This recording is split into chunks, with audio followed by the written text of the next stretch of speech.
বীরেন্দ্র কৃষ্ণ ভদ্রের কণ্ঠস্বরের এই চণ্ডীপাঠ মহালয়া প্রভাতে আপামর বাঙালির যে দুর্গাপূজা শুরু হয়, এই দুর্গাপূজা হলো বাঙালির বহু কাঙ্ক্ষিত অনুভূতি ও ঐতিহ্যের মেলবন্ধন। দুর্গাপুজো এই কথাটা শুনলেই আমার প্রথমেই মনে হয় শ্রীরামচন্দ্রের রাবণের বিরুদ্ধে যুদ্ধে জয়লাভের উদ্দেশ্যে দেবীর অকাল বোধন, যা আজও ধুমধাম করে পালিত হয় পুরো পৃথিবী জুড়ে। পিতৃপক্ষের অবসান হয়ে ইতিমধ্যে শুরু হয়েছে দেবীপক্ষের। পাড়ায় পাড়ায় সাজো সাজো রব। দীর্ঘ 1 বছর অপেক্ষার পর অবশেষে উমা আসছেন তার বাপের বাড়ি। দুর্গাপুজো প্রথম ধাপটা কিন্তু শিল্পীদের হাতেই। এই শিল্পীদের হাতেই গড়ে ওঠে শহরের সবচেয়ে চোখ ধাঁধানো আশ্চর্যকর মায়ের প্রতিমা। এই শিল্পীদের কাছেই তাদের মূর্তি গড়নের গল্প শুনব বলেই আজ পৌঁছে গিয়েছি প্রধানমন্ত্রী শিল্পী সম্মান প্রাপক রূপশঙ্কর চ্যাটার্জির কাছে। দাদা, এই মূর্তিটা তৈরি করতে আপনার এই মোটামুটি আনুমানিক কতটা? মিনিমাম 3 মাস তো লাগে। এই যে এইটা তো একটা থিম পুজো মনে হচ্ছে। হ্যাঁ, তো এই ধরনের কি আপনারাই এটা চিন্তা করে নেন নাকি না কমিটি থেকে আপনাদেরকে ডিরেকশন দেওয়া হয় যে এরকম হলে করবে? এনাদের 25 বছর উপলক্ষে সিদ্ধান্ত দিয়েছে যে ওকে কাজটা দেবো, ভালো কাজ হবে। আমাকে বলেছিল যে একটা ক্যাটালগ দেখা, আমি ক্যাটালগ দেখালাম, ভালো ভালো ক্যাটালগ দেখাচ্ছে। আমারও শখ ছিল একটা ভালো কাজ দেখাবার। হ্যাঁ, আমি বললাম ঠিক আছে, ক্যাটালগের মাল যদি করতে হলে আমারও কিছুটা প্রফেশনাল একটা ক্যাটালগ দেবে, আমি কিছুটা চিন্তাধারা থাকবে। দুটো মিলিয়ে অ্যাডজাস্ট করে কাজটা করি। যারা বন্ধুরা যারা আছে, আমরা নিজস্ব ক্লাব, আমার ওদের সহযোগিতা, ওদের ভালোবাসাতে আমি এই কাজটা করছি। কারণ আমি রামপুরহাটের কাজটা আমি আর করতাম, আমিও একটা ভালো জায়গায় স্থান ছিল পাড়া এবং নিজস্ব এলাকায় কাজগুলো করছি। যে আপনি এই ধরনের যে মূর্তিগুলো তৈরি করেন, এগুলোর জন্য সরকারের তরফ থেকে কি কি সম্মানে সম্মানিত হয়েছেন? আমি 1 নম্বর হচ্ছে 2024 সালে প্রধানমন্ত্রী যে একটা শিল্পী সম্মান ঘোষিত করেছিল, তো প্রত্যেকটা জেলার মধ্যে জেলা ভিত্তিক করে শিল্পীকে সম্মান দেওয়া হবে, সম্মানিত করেছিল। আমার বাবা একটা ভালো শিল্পী ছিলেন। আপনার বাবার নামটা? আমার বাবার নাম হচ্ছে রবিশঙ্কর চ্যাটার্জি। আমি তার হাত ধরে কিন্তু এই কাজটা আমি শিখেছি। চেষ্টা করছি যতটা পারবো ভালো করার চেষ্টা করবো। বনেদি বাড়ির পুজো কথা শুনতে আমরা চলে এসেছি শহরের প্রাচীন বনেদি বাড়ি দত্ত ঠাকুর বাড়িতে।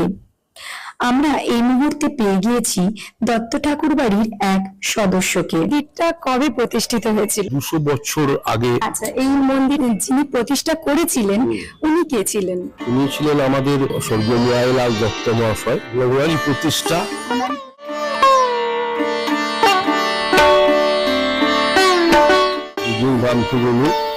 ব্যবসা বাণিজ্য উদ্দেশ্যে রামপুরহাটে এসেছিলেন। এসে উনি এখানে জমি বাড়ি প্রতিষ্ঠা করেছিলেন, আর সেই সঙ্গে মায়ের পুজো করবো বলে মন্দির প্রতিষ্ঠা করেছিলেন। উনি এই মন্দিরে মায়ের পুজো শুরু করেছেন। এছাড়া আমাদের বুজুর্গের গ্রামের পুজো কিন্তু আরো কয়েকশো বছর আগে, আমাদের যে যারা পরিবার যারা ছিলেন, এই পুজো সে তখন থেকে ওখানে শুরু হয়েছিল।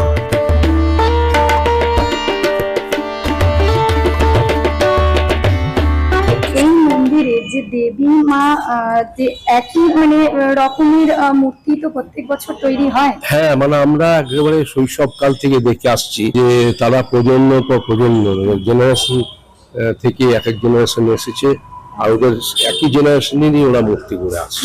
এই মুরারি দত্ত ঠাকুর বাড়ি আমরা যেটা দেখে এসেছি, ইন্টারেস্টিং একটা যে কাঁধে করে বিসর্জন করা হয়। এটা কি রীতি রেওয়াজ অনুযায়ী এটা বরাবর কাঁধে করে? হ্যাঁ, এটা আমরা তো জন্মাবধি ধরো আমাদের অনেকটাখানি বয়স, আমাদের অনেকটা করে অনেকদিন কাটিয়ে এলাম। আমরা এই পুজো নিয়ে আছি, প্রতি বছরই দেখে আসছি যে তোমার বরাবরই এটাই আমাদের রীতি। আমরা ছোট থেকেই দেখে আসছি কাঁধে করে।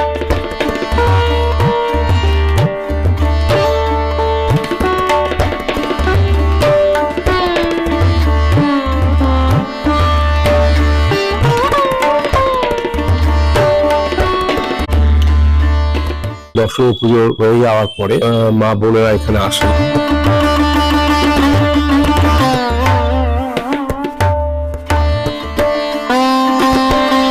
প্রচুর মা বোনে আসেন। সিঁদুর খেলাটা খুব বড় ভাবে, অনেক অন্যরে সিঁদুর একে অপরকে সিঁদুর দেয়, সিঁদুরদান, তারপরে সেই শোভাযাত্রা করে ঘট মায়ের ঘট বিসর্জন বিসর্জন করা আছে। সেটা এই ময়ার দত্তের প্রতিষ্ঠিত পুকুরে, আচ্ছা, তার নিজের পুকুরেই ঘট বিসর্জন ঘট ভরা এবং ঘট বিসর্জন। ইতিমধ্যেই জানতে পারলাম শুধুমাত্র বনেদি বাড়ির পুজোই প্রাচীনতাকে বহন করছে না, তার সাথে শহরের মধ্যে থাকা 100 বছরের পুরনো একটি বটগাছকে কেন্দ্র করে যে ষষ্ঠীতলা রয়েছে, যা মা সিদ্ধেশ্বরী তলা নামে পরিচিত, সেখানেও রয়েছে শহরের প্রাচীন পূজার ইতিহাস। পথমধ্যেই সেই ষষ্ঠীতলাকে একবার দর্শন করে নিলাম।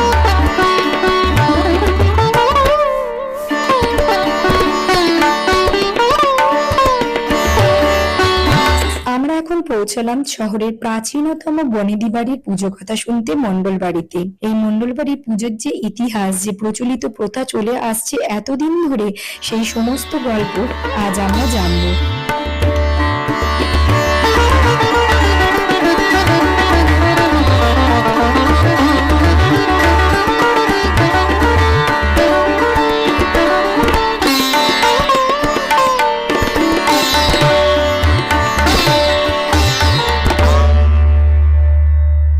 এই পুজোটা কবে থেকে শুরু হয়েছে? এটা হচ্ছে আমাদের রামপুরহাটের সর্বপ্রথম পুজো। আনুমানিক 304 বছরের ওপর এই পুজো শুরু হয়েছিল, যেটা আমাদের মানে মুখে শোনা। সঠিক আমাদের সময়কাল এখনো জানা নেই, বাট আনুমানিক আমরা 304 বছর হিসেবে আমরা ধরছি। আচ্ছা, এই মন্ডল বাড়ি পুজো, এটা আমি শুনেছি। এখানে যিনি প্রতিষ্ঠাতা, এই মন্দিরের প্রতিষ্ঠাতা, ওনার নামটা?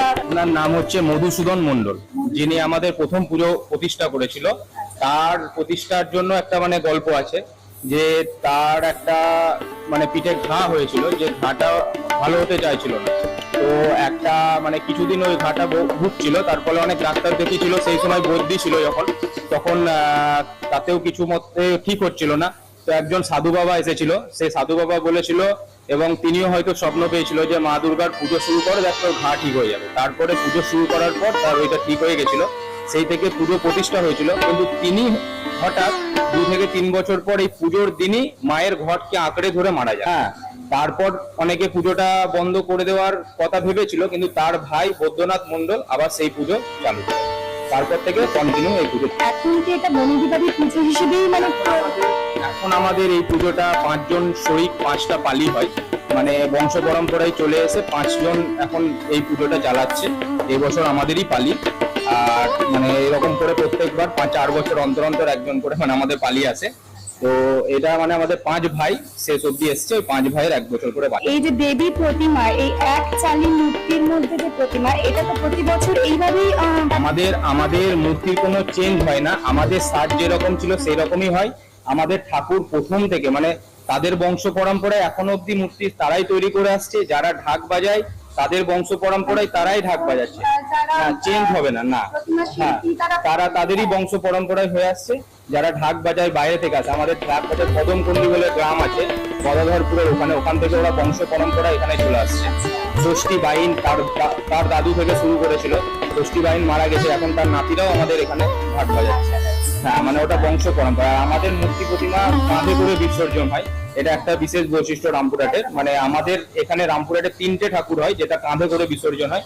এক হচ্ছে আমাদের এই ঠাকুর, এক শিবতলা মন্দির পাশে আছে, আর এক হচ্ছে মুরালী দত্ত ঠাকুর বাড়ি। এই 3টে ঠাকুর ঐতিহ্যপূর্ণ, এবং এই 3টে ঠাকুরই কাঁধে করে ঠাকুর গোটা রামপুরহাট বাসী এসে আমাদের মানে আগে যেহেতু এটা জমিদার বাড়ি ছিল, জমিদার প্রথা অনুযায়ী আগে আমাদের এখানে দশমীর দিন বিকেল বেলায় গরু ছোটানো মানে হয়। মানে গরু ছোটানোটা ব্যাপার না, ব্যাপারটা হচ্ছে বাজার দর নিয়ন্ত্রণ হতো। আগে জমিদার যারা ছিলেন তারা যেত, এবং তারাই বছরে মানে তারা একটা হিসাব করে মানে সারা বছর কি রকম কি জিনিস কি দামে বিক্রি হবে, তারা ওখানে দশমীর দিন বিকেল বেলায় গোটা রামপুরহাটবাসীর সমন্বয়ে হিসেবটা হতো। সেই হিসেব অনুযায়ী সারা বছর কারবার চলতো, এবং তারপরে মা দুর্গাকে স্মরণ করে একটা চাল, সিঁদুর দেওয়া চাল ছেটানো হতো, এবং সেই চালটা ঠাকুরের কাছে নিয়ে তারা সবাই রেখে দিত, এবং সেই সারা বছর ধরে সেই দামে জিনিস বিক্রি হতো। এবং বিভিন্ন আগে হয়তো গরু ছিল, গরু তারপরে ঢাক বাজতো এবং গরু ছুটতো, এটা একটা প্রতিযোগিতামূলক ছিল। ওইটা দেখার জন্য লোক এবং বাজার দর নিয়ন্ত্রণ। সেই গরু এখন আর ছোটে না, বা বাজার দর নিয়ন্ত্রণ এখনো অব্দি আমরা যাই। সেই দামে বিক্রি হয় না, কিন্তু বাজার দর নিয়ন্ত্রণ হয়। ধান, চাল, গম, মাছ,